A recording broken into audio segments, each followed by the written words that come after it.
I won. A very powerful president, Abraham Lincoln, once said that the ballot was stronger than the bullet. The immense power we have with our right to vote is highly unencouraged and highly taken for granted. We're all going to face the impacts of this problem in America, and so awareness needs to be broadened and passion needs to be stirred. My name is Caitlin Fryer, and today we're going to talk about how important you voting really is. We're going to talk about how complaints should be turned into actions, how a single vote has such great importance, and also the huge, immaculate tribute that we owe to our ancestors. I hope at the end of this speech that you all have a greater outlook on what exactly it means to be filling out that little white sheet. In a recent Washington Post, Jose Del Real stated that the voter turnout in 2014 was the lowest that it's been since World War II. It just baffles me to think that we have the same problem in America that we have for so many years. Albert Einstein once said, "Insanity is the repeating of something over and over and expecting different results." So many times we see people complaining about things like litter on the side of the road or dirty dishes or an unorganized event. And I just think it's funny how we go into situations just complaining about maybe unperfect outcomes instead of reverting to what actions we could ourselves take. Enhancing the awareness of an issue doesn't do anything to amend it, and I think we all need to take part in realizing that.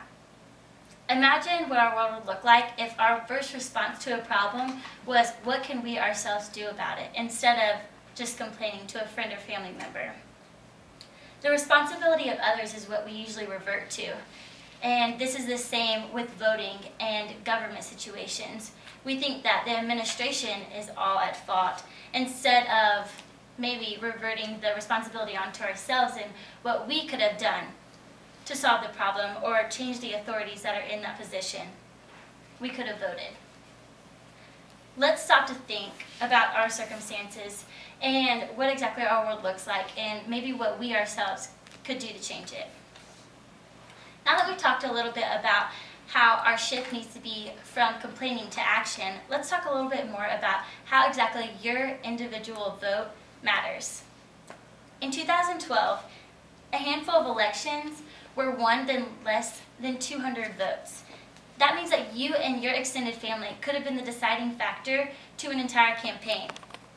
Franklin Roosevelt once said that nobody will ever deprive the American people from their right to vote except for the American people themselves. And the only way they could do that is by not voting.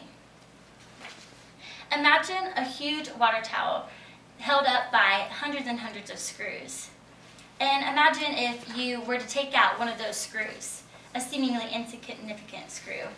Well, you see, the water tower, yes, would still stand if that one screw was taken out. But imagine if you applied that insignificance to all the screws that are holding up that water tower and how that water tower would just completely crumble. Well, it seems to be the fact that we apply this insignificance to our individual selves with voting and in the voting realm and in government all over the world. And so if we look at us as a single voter, as that individual screw on a water tower, if we all choose to take out our part in our participation in holding up that water tower and participating in our government, then our government in America too will crumble. You may seem so small in the big picture of government and politics in America, but it's so important to remember that your position is irreplaceable and your job is very crucial. Now that we've talked about how exactly the importance of your vote is, let's go into the humongous tribute we owe to our ancestors that came before us. Pamela Kirkland, in a recent Washington Post, said that 25% of voters in 2015 election were white. However, in the 2012 presidential election, more blacks than whites participated in voting. This shows the huge inconsistency in race diversity within the voting realm. It's crazy to think that all these people came before us fighting years and years of their lives for us the right to vote, and we do not pay half the tribute that they owe or deserve. with the work they put into their lives. It baffles me to think of the profound accomplishments of these individuals such as Susan B. Anthony, Ida B. Wells, Frederick Douglass, Fannie Lou Hamer, and the things that they had to sacrifice for us the right to vote, and we just choose on a whim whether we participate or not. The minorities in America concerning race and sex were vigorously fought for to gain their right to vote. And yet these inconsistencies show how we either participate in an election not at all, or we participate in the ones we only find interesting ourselves.